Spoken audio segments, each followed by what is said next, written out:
BBA, BCA, BCom computer కోర్సులో 100% placement లభించే ఏకైక డిగ్రీ కాలేజ్ కూకట్పల్లిలోని i3 డిగ్రీ కాలేజ్ 8367215215. నమస్తే రమ్మగారు. నమస్తే జయ. రమ్మగారు, ఆలోచనల్ని మనసుని అదుపులో ఉంచుకోవటం ఎలా? అసలు నిజంగా అవసరమా రమ్మగారు? అవసరమే. స్కాటర్డ్ గా పోకూడదు కదా బుద్ధి జయ. మనం రకరకాల పనులు చేస్తాం.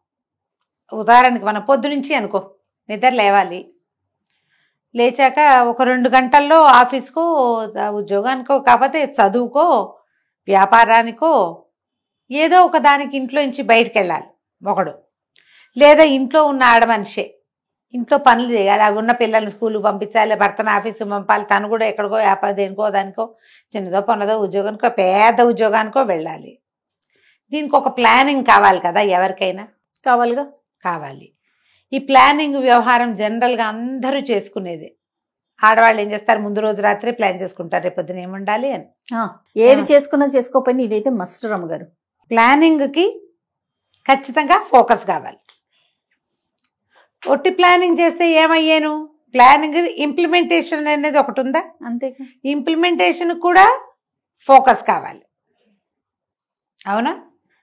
ఇప్పుడు ప్రతి నిమిషము ప్లానింగ్ ఇంప్లిమెంటేషనే కదా జయ. ఎప్పుడు రోజులో ఎంతసేపు మనం రికామీగా ఏమి చేయకుండా కూర్చుని ఉంటాం? అసలు మైండ్ అలా ఉండదు రమ్మగారు. లేదు, మనం ఉండలేము. ఇప్పుడు అస్సలు లేదు. ఖాళీగా ఉండటం, తాపీగా పనిచేయటం, ఎలాగోలాగా రోజు లాగటం అసలు ఇప్పుడు లేదు. మనకి ఎప్పుడు చిక్కిరి బిక్కిరిగా ఆలోచనలు మిసురుతూనే ఉంటాయి బ్రెయిన్లో. అవును. చిన్నదానికి చిన్నది, పెద్దదానికి పెద్దది. ఇప్పుడు ఈ వ్యవహారాల్లో వీటిల్లో ఒక సార్టెడ్గా ఉండేటువంటి, అంటే చిక్కు తీసినట్టుగా ఉండేటువంటి ప్లానింగు, సార్టెడ్గా ఉండేటువంటి ఇంప్లిమెంటేషను అవసరమే. లేకపోతే మనకి రోజు చాలదు. అవును. మనము సరిగ్గా ఉండలేం. ఇంకా చెప్పాలంటే జీవితంలో ముందుకెళ్ళలేం. సార్టెడ్గానే ఉండాలి మన వ్యవహారాలని. దీనికి ఆలోచన పరిపరి విధాల పోతుంటే సార్టెడ్గా నువ్వు ఎలా ఉంటావు? ఉండలేం కదా. ఆలోచన సూటిగా ఉండాలి, అప్పుడు వ్యవహారం సరిగ్గా వెళ్తుంది. ప్రతిరోజు, ప్రతి పూట, ప్రతి గంట, ప్రతి నిమిషము ఫోకస్ తప్పిపోకూడదు. కానీ పోతుంది. దాని లక్షణం అది. ఫోకస్ లక్షణమే తప్పిపోవటం. అది దీన్ని ఎప్పుడు దారిలో పెట్టాలి. అంటే చో చో చో అని తోలుతూ ఉండాలి. అది అంతేనా? మన బుద్ధి గుర్రం అనుకో, గుర్రాన్ని తోలినట్టు తోలాలి. గాడిదనుకో, గాడిదని తోలినట్టు తోలాలి. గేదె, ఆవు, దున్నపోతు, ఎద్దు ఇలాంటివి అనుకో, వాటిని తోలినట్టే తోలాల్సిందే. తోలటం అయితే మస్ట్ అంటారు. ఏదైనా, అది సింహమైనా ఏనుగైనా మన బుద్ధి దాన్ని తోలవలసిందే. మనిషి అన్నవాడికి ఇది తప్పదు.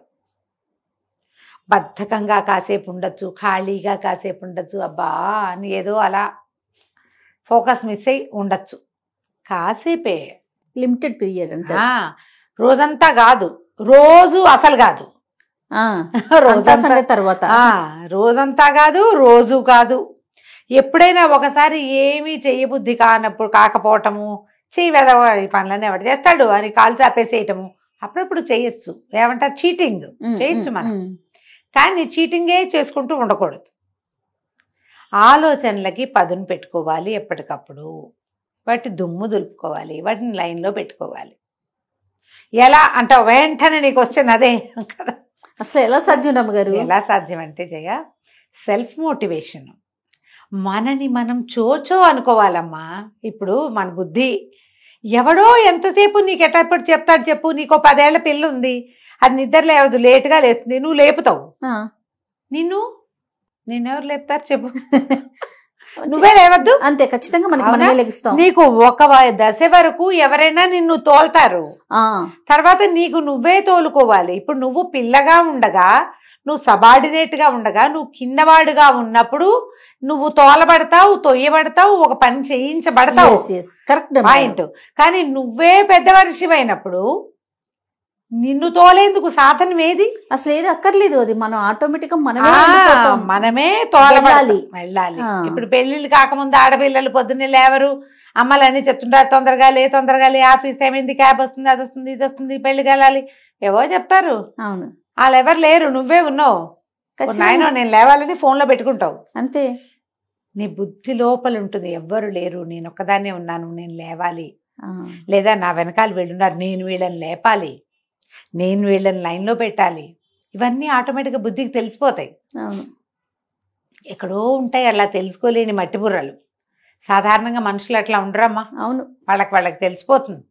మన ఇంటికి మనమే పెద్ద, అంతే కదా. మన వాకిట్లో పని మనమే చేసుకోవాలి, మన ఆఫీసులో వ్యవహారం మందే, మనమే లేస్తాము కదా. ఇప్పుడు సహజంగా మనని మనం మోటివేట్ చేసేసుకున్నట్టేనా ఇదేమన్నా విద్య కాదు.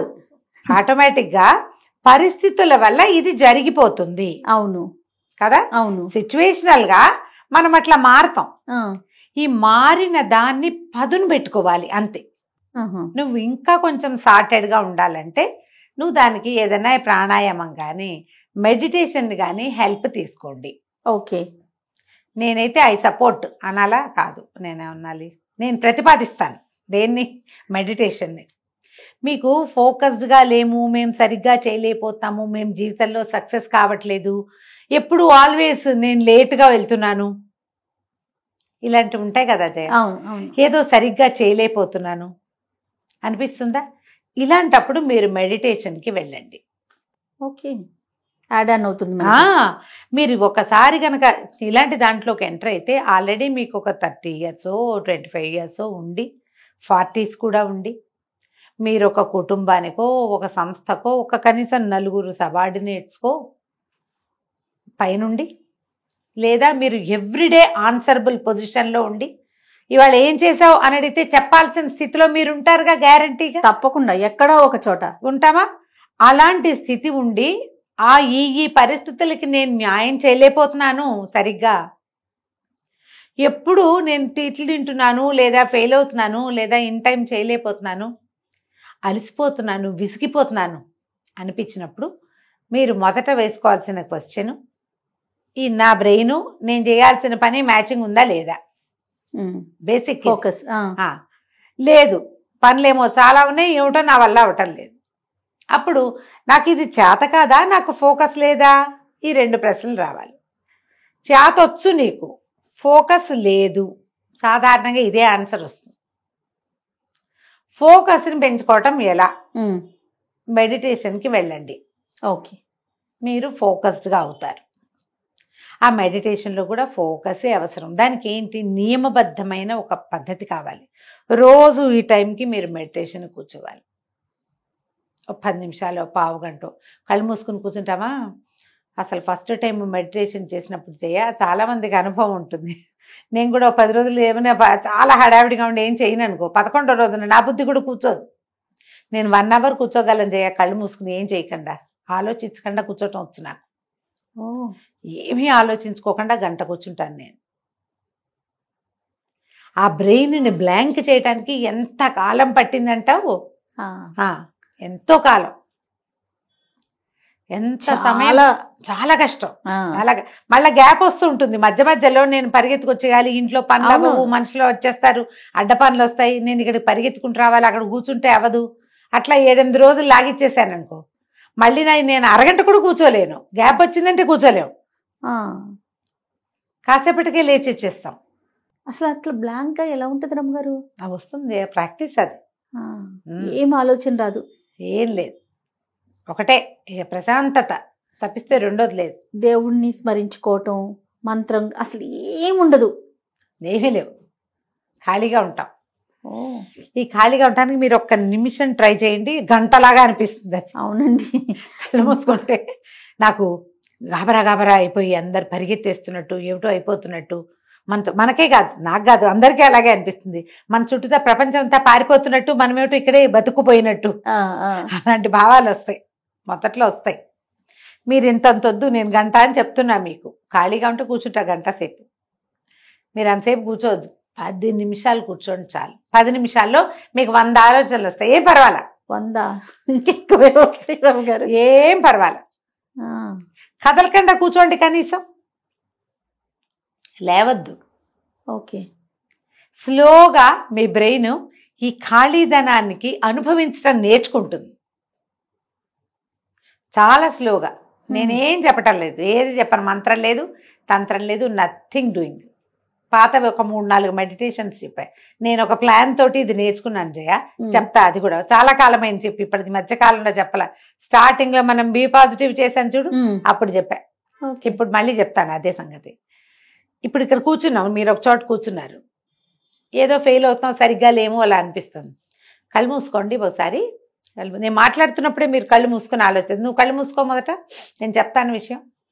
ఈ చిన్నప్పుడు నీకు ఒక 6-7 సంవత్సరాలు ఉన్నప్పుడు నువ్వు స్కూల్కి వెళ్ళే రోజులు గుర్తున్నాయా నీకు? ఉన్నాయి కదా. ఒకరోజు స్కూల్కి వెళ్తున్నప్పటి నువ్వు ఏమేం చేసి ఉంటావో, వన్ డే ఏదైనా పర్టికులర్గా నీకు ఇంట్రెస్టింగ్గా ఉన్నదో, నీకు గుర్తున్నదో ఒకటి గుర్తు చేసుకుని నీతో నువ్వు నడవటం మొదలుపెట్టు చాలు. నువ్వు వెళ్ళు స్కూల్లోకి, ఎవరో కనపడ్డారు, వాళ్ళతో మాట్లాడతావు. ఏదో నచ్చింది స్కూల్లో, క్లాస్లో ఏదో అయింది, నీవు ఫస్ట్ ర్యాంక్ వచ్చింది, లేదా నీకే మార్కులు బాగా వచ్చినాయి, నిన్ను వెరీ గుడ్ అంది టీచర్. ఒక సంతోషకరమైన ఒక సిచ్యువేషన్, ఓ 10 నిమిషాలు పడుతుంది తాపీగా ఆలోచించడానికి, మెమరీ మళ్ళీ రీకలెక్ట్ చేసుకోవడానికి. అట్లా ముందుకెళ్ళి ఆ సంతోషాన్ని అనుభవించి కళ్ళు తెరు, అంతే.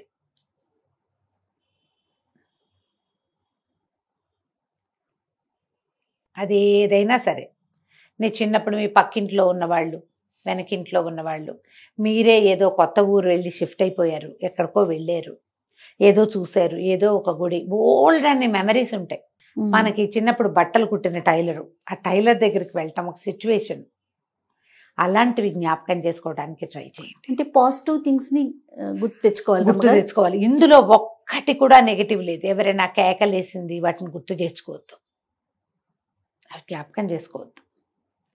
పరమ సంతోషకరమైంది. నేను నా ఫేవరెట్ థింగ్స్ కొన్ని నేను వియర్డ్గా ఉంటాయి, నీకు చెప్తూనే ఉంటాను, నీకు నవ్వొస్తుంది.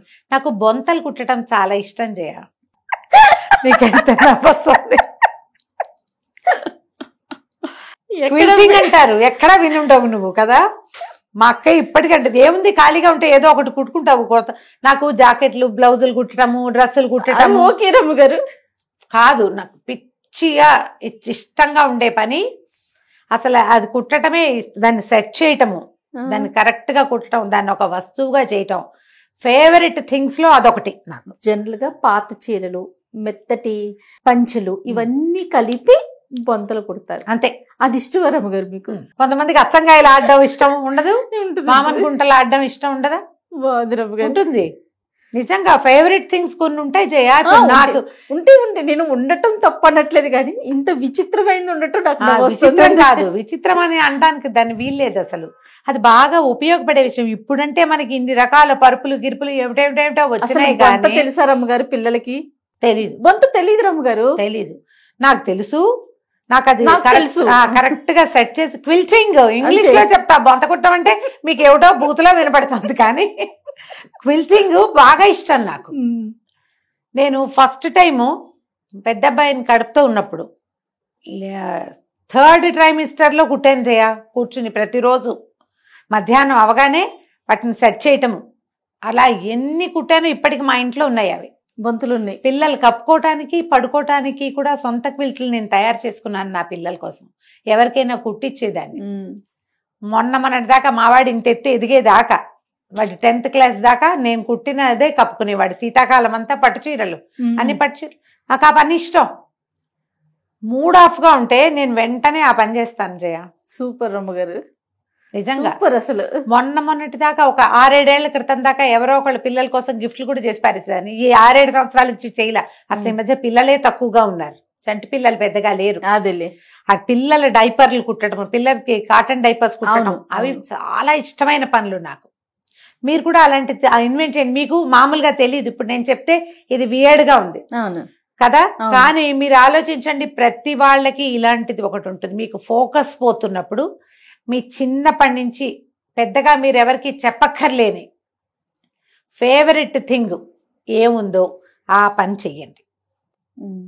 నేను గనక అది గుర్తు చేసుకుంటే దాంట్లోకి వెళ్తాను జయ, హ్యాపీయా, అసలు మామూలు సంతోషం కాదు. నేను కూర్చున్నది కూడా గుర్తుంది నాకు. నేను ఎందుకంటే జ్ఞాపకం చేసుకుంటా. బాగా సంతోష పెట్టిన విషయాలు ఉంటాయి మనకి జీవితంలో. ఇది నేను ఎందుకు చెప్పాను ఇంత ప్రత్యేకంగా? అవునవును. దాదాపుగా 27-28 సంవత్సరాల క్రితం నేను ఎలా కూర్చున్నాను పెద్ద పొట్టతో, అదే గుర్తు.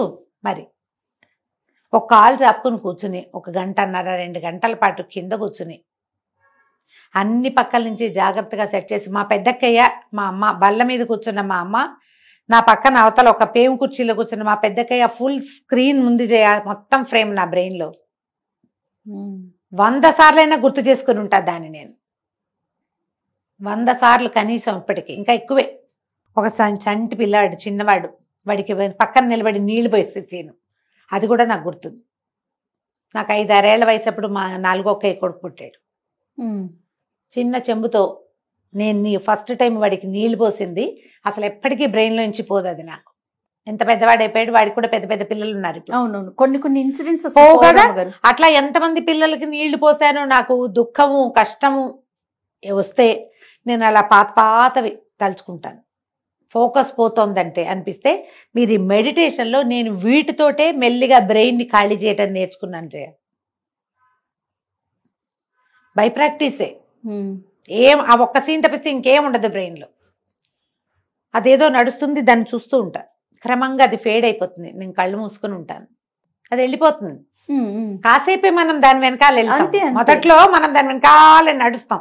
నేను ఎందుకు చెప్తున్నాను, పాయింట్ మీకు అర్థం అవడం కోసం. మనం మొదట సీన్ టు సీన్ మొత్తం చూస్తాం. మీకు చాలా ఇష్టమైంది అనుకో ఆ సంఘటన, 4 సార్లు 5 సార్లు తర్వాత అది మొత్తం దాంతో మీరు వెళ్ళరు. నేను బెట్ చేసి చెప్పగలను ఆ విషయం, నా అనుభవం ఇది. మనం దాంతో వెళ్ళాం, స్టార్ట్ చేస్తాం అది చూడడం. 1 నిమిషం అయ్యాక అది ఆగిపోతుంది అక్కడే, మన బ్రెయిన్ బ్లాంక్ గా అవుతుంది. అవ్వాలి అప్పుడు అది ఫోకస్డ్ గా, అది ఫోకస్ కోసం ట్రై చేయటం ఆటోమేటిక్ గా ఆగకుండా మళ్ళీ ఇంకొక విషయం మీదకి వెళ్ళింది అనుకోండి, వెళ్ళనివ్వకూడదు. అందుకని మనం ఒక్క సీనే తీసుకోవాలి. అవును, పాత స్నేహితులను తలుచుకోవడం, మీకు విసుగ్గా ఉన్నా భయంగా ఉన్నా దీన్ని వాడుకోవచ్చు. నాకు మీరు బొంత కుట్టడం అనే విషయం నవ్వొచ్చిన విషయం అయితే, కానీ అది ఎంత రిలాక్సేషన్ కదా. అవును, ఆ రోజున మీరు ఎలా కూర్చున్నారో కూడా మీరు గుర్తు చేసుకుంటున్నారంటే అది ఎంత బ్రెయిన్ లో ఉండిపోయింది. బహుశా అమ్మ ఉండటం వల్ల.